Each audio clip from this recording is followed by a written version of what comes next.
Je vous salue tous ce matin au nom de Jésus. Que le Dieu puissant de Papa Florian soit dans nos maisons, soit dans nos différents foyers.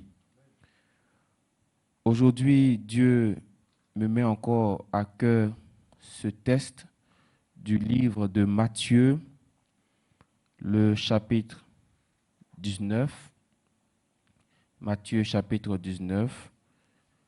Nous allons prendre quelques versets dans ce chapitre. Matthieu chapitre 19 à partir du verset 16.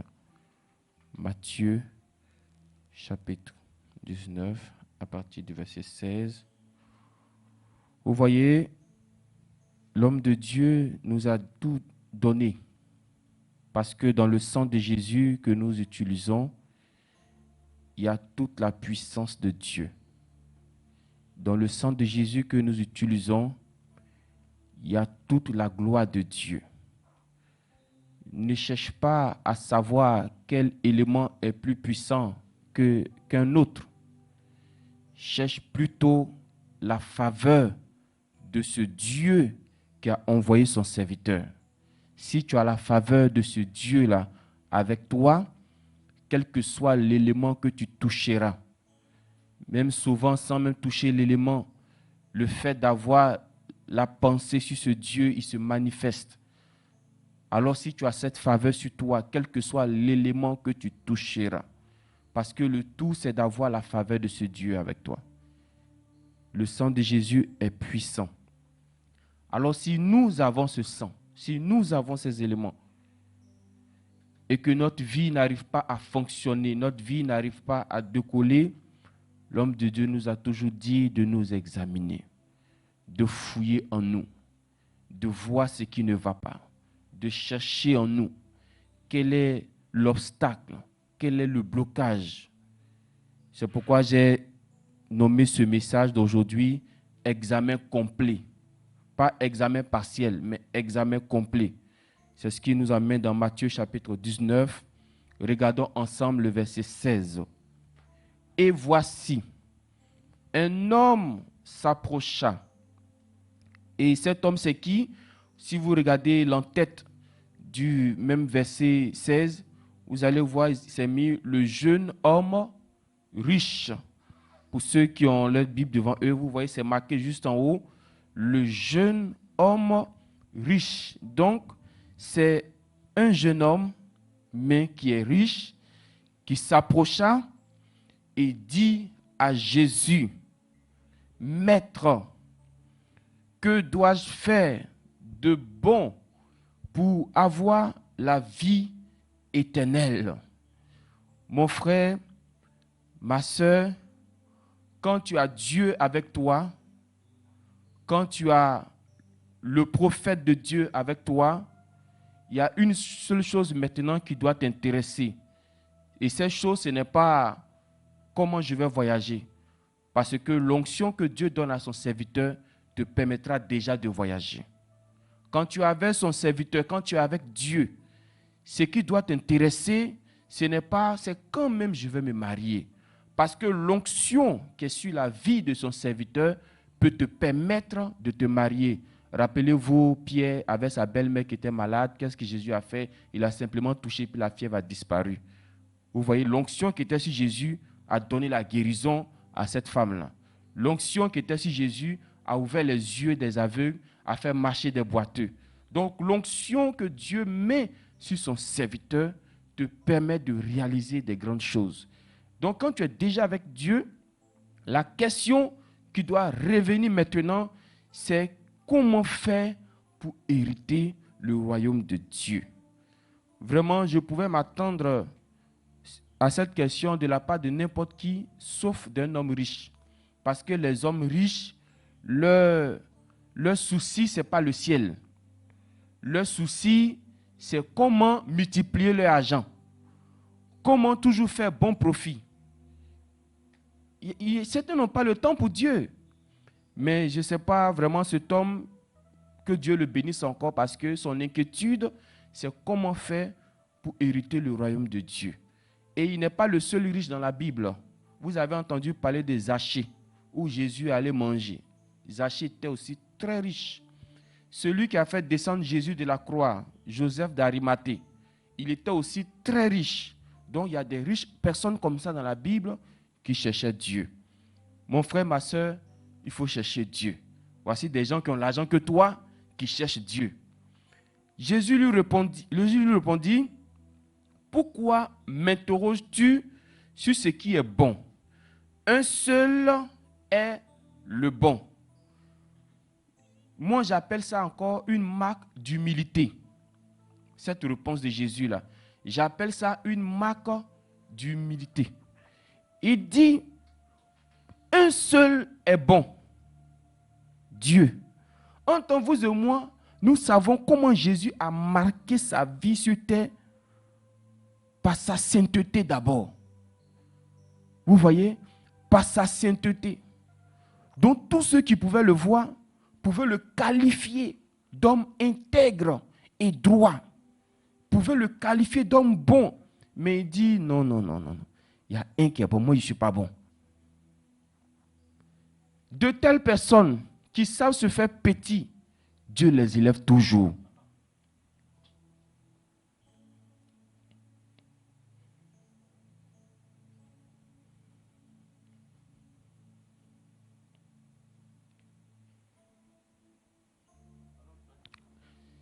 Et Jésus lui dit ensuite, si tu veux entrer dans la vie, observe les commandements. Voici le mot encore qui revient chaque fois. Si ton sang de Jésus ne marche pas avec toi, observe les commandements. Si les éléments ne marchent pas avec toi, observe les commandements. Il dit au jeune homme, riche déjà, si tu veux rentrer dans la vie, observe les commandements. Voici maintenant la question du jeune homme. Lesquels? Lui dit-il. Et Jésus répondit, tu ne tueras point, tu ne commettras point d'adultère, ainsi de suite. Honore ton père, honore ta mère. En fait, Jésus lui a récité, si vous voulez, tous les 10 commandements. Tous les commandements prescrits dans la Bible. Il a dit à Jésus, mais si c'est ça, je suis sauvé. Parce que tout ce que tu as dit là, je les respecte de A jusqu'à Z. J'ai dit, waouh! On a encore des personnes intègres comme ça sur la terre, qui respectent les commandements de Dieu. On a encore des personnes sur la terre qui aiment encore le Seigneur. Il dit, j'honore mon père, j'honore ma mère. Il dit, Jésus a dit, tu aimeras ton prochain. Il dit, oui, moi j'aime mon prochain. Il dit, tu ne déroberas point. Il dit, non, je ne fais pas tout ça. Tu ne diras point de faux témoignages. Il dit, non, je ne suis pas dans toutes ces choses. Vous voyez, au moment peut-être où tout le monde allait acclamer pour dire bravo, tu as battu le record de la sainteté. Voici maintenant ce que Jésus va lui dire. Au verset 21, Jésus lui dit, si tu veux être parfait, parfait encore, quelqu'un qui respecte son père, il respecte sa mère, il n'est pas encore parfait. J'ai compris qu'en Jésus, là, il ne faut pas dire que tu es arrivé. En Jésus, là, il ne faut pas dire que tu connais trop. En Jésus, là, il ne faut pas dire que c'est toi. Je suis tombé sur un test de Paul. Il dit, moi, Paul, je traite durement mon corps, de peur que, après avoir fait pour les autres, je ne sois rejeté moi-même. Ah, si Paul peut être rejeté là, toi tu es qui? Moi je suis qui? Qui sommes-nous? Si Dieu me peut arrêter le grand Moïse sur la colline, toi tu es qui? Moi je suis qui? Mon frère, ma soeur, avec Jésus là, il ne faut pas dire que tu es arrivé. Il ne faut pas dire que tu connais trop. Il ne faut pas dire que c'est toi. Il faut toujours apprendre à te faire petit. Il faut toujours t'effacer. J'ai dit à quelqu'un que quand tu feras quelque chose pour Dieu, et puis les hommes te diront merci, tu perdras ta récompense auprès de Dieu. C'est pourquoi les choses que tu fais pour Dieu, apprends à le faire dans le secret. Pour éviter que les hommes te disent merci. Parce que toute fois où les hommes te diront merci, tu perdras ta récompense dans le ciel. Avec Jésus là, on ne finit pas encore d'apprendre. Jésus lui dit, va, vends ce que tu possèdes, donne-le aux pauvres, et tu auras un trésor dans le ciel. Puis, viens et suis-moi.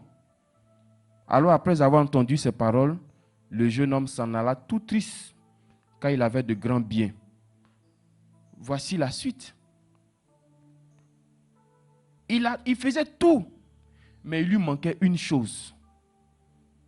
En t'examinant profondément, je ne dis pas que tu vas regarder quelqu'un pour te comparer à lui, pour dire que moi je fais mieux que celui-là, pour dire que mais moi je suis bon que lui là. Non, ce n'est pas de ça qu'il s'agit.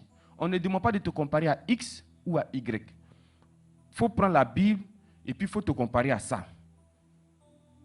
Vous voyez, il avait tout fait, mais il lui manquait une chose.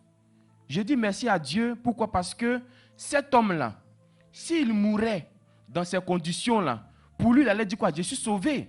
Maintenant, c'est quand il allait arriver là-bas, Jésus allait lui dire que oui, c'est vrai, tu honorais ton père, c'est vrai, tu honorais ta mère, mais il te manquait une chose.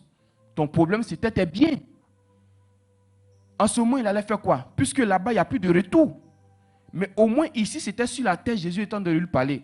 Donc là, il a le temps de dire, ah oui, c'est vrai que je fais tout ça, mais il y a quelque chose qui est là encore, que je dois régler. Mon frère, ma soeur, regardons encore dans notre vie. Et nous verrons que nous avons fait, c'est vrai, plusieurs avancées, mais il y a encore des choses à régler. Et réglons ces choses-là. Ce dernier, il avait tout fait, mais il lui restait une chose. Il n'était pas capable de donner ses biens aux pauvres.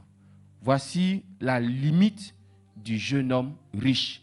Et chacun de nous a une limite comme ça dans sa vie. Tu vas voir que tu fais beaucoup de choses pour Dieu, mais il y a autre là, vraiment là-bas, Dieu n'a qu'à t'excuser un peu quoi. Tu n'es pas encore prêt. Tu vois que tu fais 9 pour Dieu, mais 10e là, Seigneur, vraiment ça là c'est trop dur. Moi je peux tout faire, hein, mais ce que tu me demandes là-bas là, non, c'est trop m'humilier Seigneur. C'est trop me rabaisser Seigneur. Alors que c'est là-bas que Dieu nous attend. Si tu as déjà fait 9 pour Dieu là, qu'est-ce qui t'empêche de faire 10e là? Fais le 10e là, et puis c'est fini en même temps. Que Dieu nous bénisse. Je pense que pour toi qui m'as suivi, pour toi qui me regardes, tu m'as compris. Je bénis les efforts que tu as fait pour Dieu. Parce que le fait de se lever et puis donner la dîme, tout le monde ne le fait pas, mais toi tu le fais. Le fait de se lever et puis venir à l'église, tout le monde ne le fait pas, mais toi tu le fais. Mais continue encore. Tu vas voir qu'il y a d'autres choses que tu peux encore faire pour Dieu. Alors fais-le. Il ne faudrait pas que cette 10e chose soit l'obstacle qui t'empêche d'hériter le royaume des cieux ou qui t'empêchera de voir la gloire de Dieu. Moïse était un homme fort patient. C'est bien écrit dans la Bible. Mais il y a une seule chose qui a fait qu'il n'a pas pu voir Canaan. Pourquoi tu vas faire 9 et puis tu vas laisser 10e là t'empêcher d'hériter le royaume de Dieu, t'empêcher de voir Canaan? Tu as fait 9, fais le 10e là en même temps. Tu as fait 19, fais le 20e en même temps. Que Dieu de Papa Florian te donne la force. L'effort que tu n'arrives pas encore à faire là, je pense qu'il va te donner la force pour réaliser ça. Ce n'est pas facile. C'est pas facile. C'est une montagne. C'est lourd. Mais je sais qu'il te donnera la force au nom de Jésus. Que Dieu nous bénisse.